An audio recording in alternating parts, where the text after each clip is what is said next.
नमस्ते दोस्तों, welcome to lifestyle and homeopathy and this is Sakshi. पिछली वीडियो में मैंने बात की थी वाइटल फोर्स के बारे में।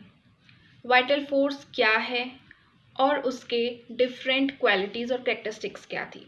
इस वीडियो में मैं बात करूंगी वाइटल फोर्स का क्या रोल है हमारी हेल्थ पर, डिजीज़ पर और क्योर पर।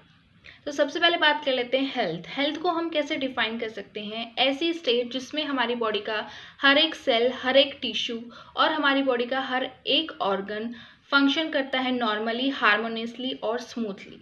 और वाइटल फोर्स ही है जो हमारी बॉडी के हर एक फंक्शन के लिए रिस्पॉन्सिबल है।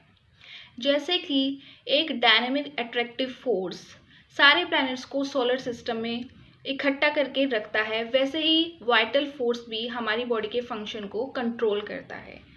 हेल्थ के दौरान हमारी बॉडी और हमारे माइंड के बीच एक कॉपरेशन, एक हेल्दी कॉपरेशन होता है। इसलिए हम कह सकते हैं जो बॉडी है it is the territory of this vital force. तो ये हमारी बॉडी को प्रोटेक्ट करता है किसी भी मोर्बिफिक फोर्सेस या फिर मियास्मेटिक फोर्सेस से। ठीक है, हमारी डेली टू डे लाइफ में हम एक्सपोज होते हैं बहुत सी ऐसी पैथोजेनिक पावर से, बहुत सी ऐसी मियास्मेटिक पावर से, तो हम हेल्दी रह पाते हैं because of this vital force. Doctor Hahnemann ने अपनी क्रोनिक डिजीज थ्योरी में कमेंट किया है कि vital force is never resting प्रिजर्वेटिंग force. So next जो है वो है वाइटल फोर्स का क्या रोल है डिजीज में। एफोरिज्म 11 में डॉक्टर हैनीमैन ने बताया है जो डिजीज है वो एक एबनॉर्मल ऑल्टर्ड स्टेट है हेल्थ की, जिसमें जो हमारा वाइटल फोर्स है वो डायनेमिकली डीअरेंज हो जाता है by the dynamic morbific agents.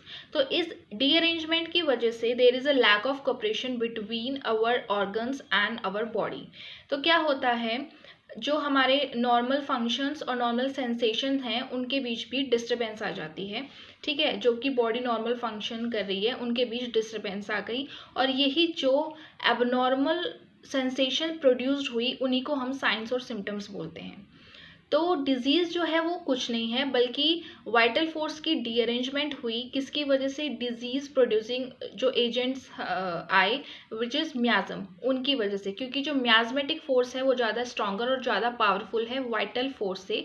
तो वाइटल फोर्स खुद को, हमारी लाइफ को सेफ नहीं कर पाएगा और उसकी इनएबिलिटी की वजह से वो साइन और सिम्टम प्रोड्यूस करेगा।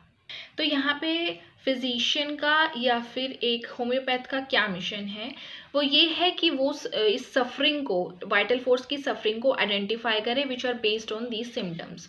और ये जो सिम्टम की स्टडी है वो हमेशा बेस्ड होती है टोटलिटी पे, जो हमें ट्रू पिक्चर देती है उस सफरिंग की।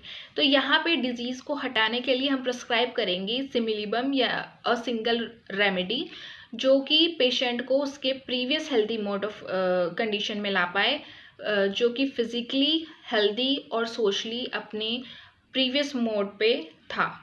अब जो नेक्स्ट है वो है वाइटल फोर्स का क्या रोल है इन क्योरिंग, मतलब कि रिस्टोरेशन ऑफ हेल्थ, दोबारा रिस्टोर होनी हेल्थ में। ठीक है, तो कुछ एक्यूट केसेस में क्या होता है, वाइटल फोर्स जो है वो म्याज़मेटिक फोर्स को किसी भी मेडिसिनल एड, किसी भी मेडिसिन, कोई भी मेडिसिन दिए बिना खुद ही उसको हटा देता है। बट क्या होता है, इस रिकवरी के दौरान जो वाइटल फोर्स होता है वो अपनी कुछ वाइटल एनर्जी, मतलब कि उस मियाज़मेटिक फोर्स को दे देता है। मतलब कि कहने का मतलब ये है कि इसमें वाइटल फोर्स क्या करता है, हमारी बॉडी का एक पार्ट या हमारी ऑर्गन का कोई पार्ट सेक्रीफाइस कर देता है टू दैट मियाज़मेटिक फोर्स। बट कुछ केसेस में क्या होता है जो कि डिजीज़ फैटल हैं, मतलब कि घातक हैं, कुछ फैटल एक्यूट डिजीज़ में जो वाइटल फोर्स होता है वो इस एनिमिकल जो फोर्स है, मियाज़मेटिक फोर्स है, इससे लड़ नहीं पाता। क्यों? क्योंकि वो ज़्यादा पावरफुल होता है। तो उस कंडीशन में हमें मेडिसिन की ज़रूरत होती है। अगर हम मेडिसिन नहीं लेंगे, अगर वाइटल फोर्स को वो मेडिसिन नहीं मिलेगी, मेडिसिनल एड नहीं मिलेगी, तो उसकी वजह से जो वाइटल फोर्स है वो डीअरेंज हो जाएगा and it leads to the death of the patient. उसके बाद जब जो क्रॉनिक म्याज़म, जो क्रॉनिक डिजीज़ होती है, जो कि लंबे समय तक चलती रहती है, जनरेशन टू जनरेशन रहती है, वो ज़्यादा पावरफुल होती है और वो ज़्यादा डेंजरस होती है। इसमें वाइटल फोर्स अकेला ही इन मियाज़मेटिक क्रोनिक मियाज़मेटिक डिजीज़ से नहीं लड़ पाता। इसमें मेडिसिनल एड मैंडेटरी है ही है, ठीक है।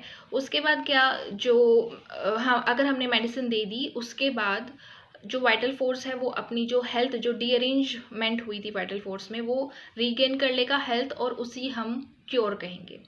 लेकिन कुछ जो ऐसे इनक्योरेबल केसेस हैं, क्योरेबल केसेस ये तभी पॉसिबल है जब केस क्योरेबल हो, लेकिन जब इनक्योरेबल केस हो उसमें मेडिसिन भी जो है वो हेल्प नहीं कर पाती है, वाइटल फोर्स जो है वो ऐसे केसेस में नहीं लड़ पाता है, और अल्टीमेटली जो पेशेंट है उसकी डेथ हो जाती है।